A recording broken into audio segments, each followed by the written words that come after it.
Hello dear friends, welcome back my YouTube channel एक नई उड़ान। तो आज का हमारा पार्ट थर्ड है और इसमें बात करने वाले हैं मौलिक अधिकार के बारे में। तो हमारा जो दूसरा मौलिक अधिकार है वो है स्वतंत्रता का अधिकार। इसके पहले पार्ट 2 में हमने डिस्कस किया था फर्स्ट मौलिक अधिकार, जो कि हमारा समता या समानता का अधिकार था। उससे रिलेटेड जितने भी आर्टिकल थे उनके बारे में हमने पार्ट 2 में डिस्कस किया था। अगर आप लोगों ने उस वीडियो को नहीं देखा है तो प्लेलिस्ट में जाकर इजीली उस वीडियो को देख सकते हैं, जिसमें हमने समता या समानता से रिलेटेड जितने भी आर्टिकल थे उसके बारे में बात की थी। अब इस वीडियो में हम बात करने वाले हैं स्वतंत्रता का अधिकार, जिससे रिलेटेड सभी आर्टिकल को इस वीडियो में हम डिस्कस करेंगे, जो कि हमारा मौलिक अधिकार दूसरा मौलिक अधिकार है। तो चलिए वीडियो को शुरू करते हैं। और अगर यह वीडियो आपको पसंद आए तो इस वीडियो को अपने फ्रेंड्स, अपने रिलेटिव में शेयर ज़रूर करें, और चैनल पर नए हैं तो चैनल को सब्सक्राइब ज़रूर कर लें। तो चलिए सबसे पहले बात कर लेते हैं स्वतंत्रता के अधिकार की। अगर स्वतंत्रता के अधिकार की हम बात करें तो इसका जो वर्णन है वो अनुच्छेद 19 से लेकर 22 तक है। किसमें मेरे फ्रेंड्स स्वतंत्रता का अधिकार इसका जो डिस्क्राइब किया गया है वो 19 से लेकर 22 तक किया गया है। अब हम बारी बारी से सभी आर्टिकल को डिस्कस करेंगे। सबसे पहले हम बात कर लेते हैं आर्टिकल 19 की। अगर आर्टिकल 19 की बात करें तो आर्टिकल 19, जैसा कि आप लोग देख रहे हैं कि मूल रूप से 7 तरह की स्वतंत्रता का अधिकार था। आर्टिकल 19 में मूल रूप से 7 प्रकार की फ्रीडम का हमें अथॉरिटी दी गई थी, जिसमें हमारे 44वें संविधान संशोधन 1978 के द्वारा संपत्ति के अधिकार को हटा दिया गया, जो कि 19F में रखा गया था। क्या हुआ था मेरे फ्रेंड्स, आर्टिकल जो हमारा 19 है उसमें मूल रूप से 7 प्रकार की स्वतंत्रता दी गई थी, जिसमें संपत्ति के अधिकार को हटा दिया गया था, जो कि 19F में रखा गया था। इतनी बात आई थिंक आपको समझ में आई होगी। अब जितने भी जो शेष 6 बचे थे आपकी स्वतंत्रता के अधिकार, उन 6 को हमने पार्ट वाइज यानी कि 19A, 19B, 19C करके हम डिस्कस करेंगे। तो सबसे पहले देख लेते हैं हमारा 19A में कौन सी किस प्रकार की स्वतंत्रता दी गई है।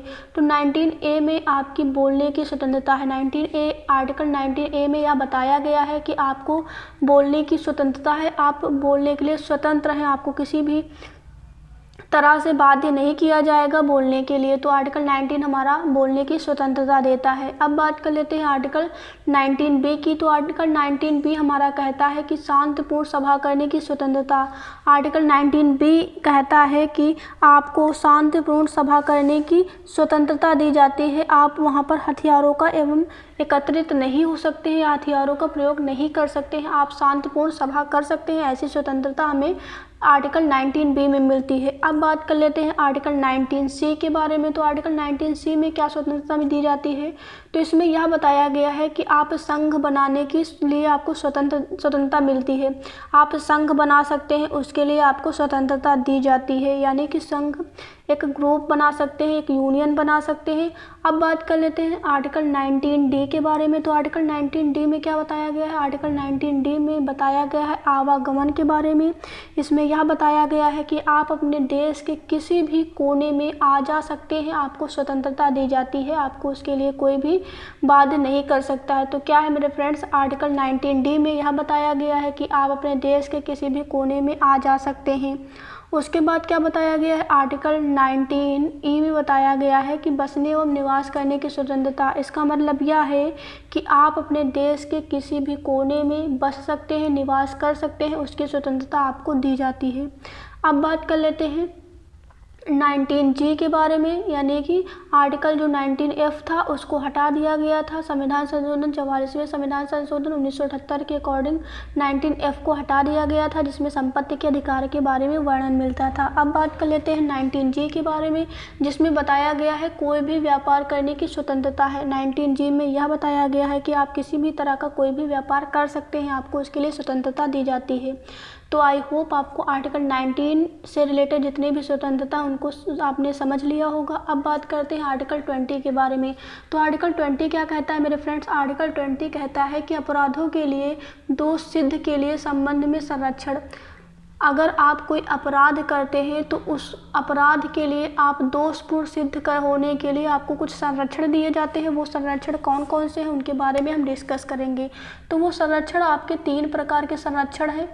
जो आपको दिए जाते हैं। अगर आप एक अपराधी हैं तो उस अपराध के लिए आपको एक बार ही सज़ा दी जाएगी। नंबर 1 संरक्षण जो आपको दिया जाता है वो ये दिया जाता है कि अगर आपने कोई गलती की या कोई अपराध किया है तो उस एक अपराध के लिए आपको एक बार ही पनिशमेंट दी जाएगी। ऐसा संरक्षण दिया गया है।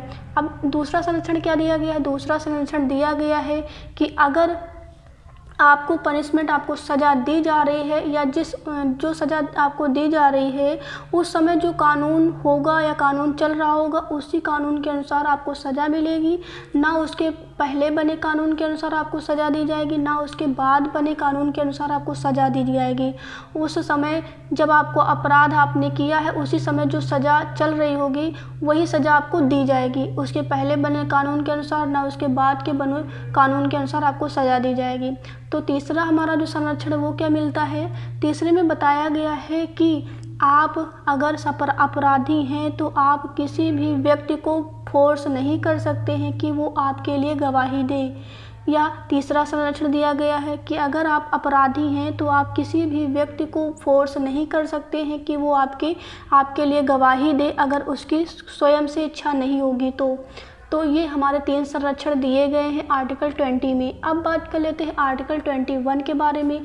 तो आर्टिकल 21 क्या कहता है मेरे फ्रेंड्स? आर्टिकल 21 कहता है कि प्राण एवं दैहिक स्वतंत्रता। इसका मतलब क्या है? आर्टिकल 21 प्राण एवं दैहिक स्वतंत्रता के बारे में बताता है। इसमें यह बताया गया है कि जो हमारी सरकार है उसका यह दायित्व बनता है कि नागरिकों को स्वस्थ एवं स्वच्छ पर्यावरण उपलब्ध कराए। ऐसा आर्टिकल हमारा 21 कहता है। आर्टिकल 21 क्या कहता है कि सरकार का दायित्व बनता है कि वो नागरिकों को स्वस्थ एवं स्वच्छ वातावरण उपलब्ध कराए। उसके बाद क्या हुआ मेरे फ्रेंड्स? उसके बाद आर्टिकल 21A जोड़ा गया। कब जोड़ा गया? उसके बाद आर्टिकल 21A जोड़ दिया गया हमारा मेरे फ्रेंड्स 86वें संविधान संशोधन 86वां यानी कि 83 संविधान संशोधन 2002 में हमारा 21A जो है आर्टिकल जोड़ा गया था। 86वें संविधान संशोधन 2002 में हमारा आर्टिकल 21A जोड़ा गया था, जिसमें यह बताया गया है कि 6 से लेकर 14 साल तक के बच्चों को निःशुल्क शिक्षा दी जाएगी। उन्हें किसी प्रकार का कोई दबाव या उन पर प्रेशर नहीं दिया जाएगा। उन्हें 6 से 14 साल तक के बच्चों के लिए निःशुल्क शिक्षा उपलब्ध कराई जाएगी, ऐसा आर्टिकल 21 कहता है। आई थिंक आपको आर्टिकल 21 और 21A समझ में आया होगा। अब बात कर लेते हैं आर्टिकल 22 की। आर्टिकल 22 में क्या बताया गया है? आर्टिकल 22 में बताया गया है कि कुछ दशाओं में गिरफ्तारी और निरोध में संरक्षण। इसका मतलब क्या है? इसका मतलब यह है कि आर्टिकल 22 हमारा कहता है कि अगर आपको गिरफ्तार किया जाता है तो उसके लिए आपको कुछ संरक्षण दिए गए हैं। वो संरक्षण क्या है कि अगर आपको गिरफ्तार किया जाता है तो सबसे पहले जो आपको गिरफ्तार करेगा उसको ये बताना होगा कि वो किस कारण से आपको गिरफ्तार कर रहा है। नंबर 1 संरक्षण दिया गया है। नंबर 1 संरक्षण क्या दिया गया है कि मेरे फ्रेंड्स कि अगर आपको हिरासत में लिया जा रहा है तो उसका कारण बताना होगा। नंबर 2 बताया गया है कि 24 घंटे के अंदर मतलब जो भी अपराधी होगा उसको दंड अधिकारी के समक्ष पेश किया जाएगा। और तीसरा जो संरक्षण मिलता है वो क्या मिलता है कि जो भी अपराधी होगा उसे अपने पसंद के वकील से सलाह लेने का पूर्ण अधिकार होगा। तो ये 3 संरक्षण हमारे आर्टिकल 22 में दिए गए हैं, जो कि कुछ दशाओं में गिरफ्तारी और निरोध में संरक्षण, ऐसा आर्टिकल 22 कहता है। तो आई होप आपको जितने भी आर्टिकल थे स्वतंत्रता का अधिकार में, जितने भी आपके आर्टिकल आते हैं वो आपको समझ में आए होंगे। अगर आपको कोई डाउट है तो आप हमें कमेंट बॉक्स में कमेंट करके ज़रूर बताएं। और आई थिंक आपको ये समझ में आया होगा। अब हम बात करेंगे पार्ट 4 में, जो हमारा मौलिक अधिकार, 3rd मौलिक अधिकार है शोषण के विरुद्ध अधिकार, उसके बारे में हम चर्चा करेंगे पार्ट 4 में। तो आज के लिए इतना ही, फिर मिलते हैं नेक्स्ट वीडियो में नेक्स्ट टॉपिक के साथ। तब तक के लिए thanks for watching this video.